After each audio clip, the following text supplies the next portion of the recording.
The batch of flavor aid. Quote, if you're born in capitalist America, racist America, fascist America, then you're born in sin. But if you're born in socialism, you're not born in sin. End quote. A quote by communist and cult leader Jim Jones. Jim Jones was a darling of the liberal Democratic Party. Even his political beliefs were praised. Harvey Milk said, quote, Guyana was a great experiment that didn't work. End quote. Quote, I don't know, maybe it did. End quote. It is in my opinion that this experiment thought up by a communist cult leader is being activated today by the same Democratic Party that praised this cult leader. Jim Jones made promises of multiculturalism, open borders, and better living conditions for the poor. These things are being said by today's Democrats, but this is nothing new. Pope Pius XI said, quote, these preachers of communism are also proficient in exploiting racial antagonisms and political divisions and oppositions. End quote. Jim Jones believed in keeping his congregation dependent upon him.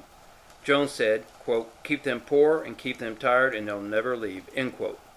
Jones even used church coffers for his own family's lavish vacations and his lavish lifestyle, even as his congregation donated their money, cars, homes, and heirlooms. This is what is happening with today's Democrat politicians, making promises of riches while forcibly taking money from the common man to pay for their lavish lifestyles, while we get poorer and more dependent upon them. Jones also used other means to control his congregations. Jones would use the use of drugs so his congregation was easier to deceive. Today's Democrat politicians have passed laws to legalize drugs. This is so they can easily deceive. Jones played propaganda material over loudspeakers to brainwash and control his congregation, just like the Democrats use 24-hour news channels to brainwash and control their constituents. Jones used a security force to intimidate outsiders and control his congregation. This force was called the Red Brigade. The Democrats' Red Brigade is Antifa, used to intimidate and control. Jones would also use humiliation tactics, threats of accusations of child abuse, and violent charges, just as Democrats threaten doxing and accusations that right-wing common people are terrorists. Jones was also a recruiter of the youth with promises of paradise. These Democrats are also using the recruitment technique by use of propaganda in public schools, universities, and in public speeches.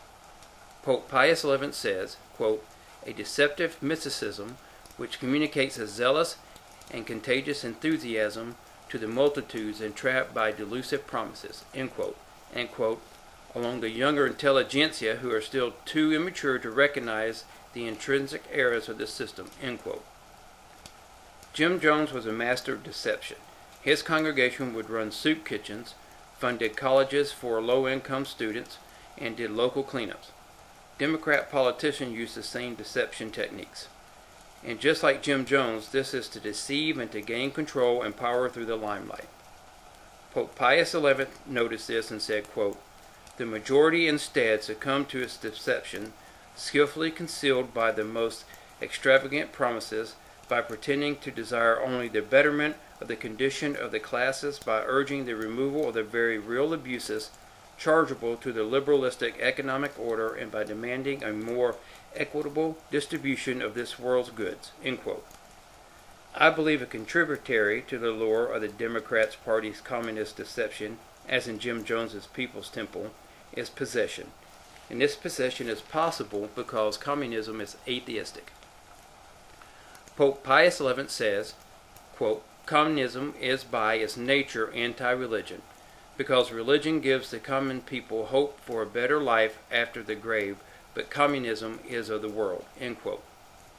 Democrats of today are saying the most hateful and evil things against their opponents, and after reading an article by Michael Bradley, I believe the Democrat leaders and their propagandists on all social platforms are possessed with a Jezebel spirit, as I believe communism does not allow an inner check in man in the natural law by God and opens up the spirit for possession.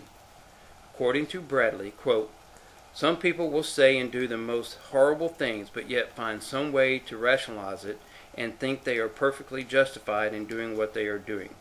This spirit's goal is to get total control so it can then work to take down and completely destroy either a person or even a government.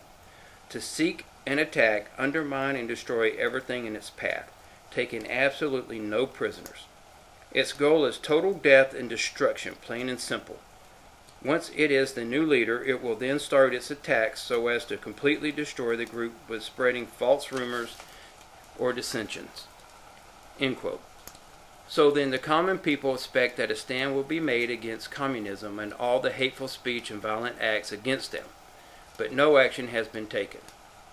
Pope Pius XI said it best, quote, "The silence is due in part by short-sighted political policy, and it's favored by various occult forces which for a long time have been working for the overthrow of the Christian social order." End quote.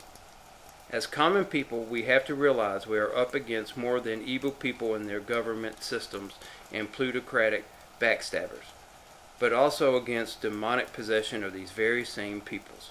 Quote, "The peril only grows greater from day to day because of the pressure exerted by clever agitators." End quote. Pope Pius XI. This common man's fear is, instead of 909 dead as in Jonestown on November 18, 1978, that it will be hundreds of millions, and I feel we have passed the point of no return.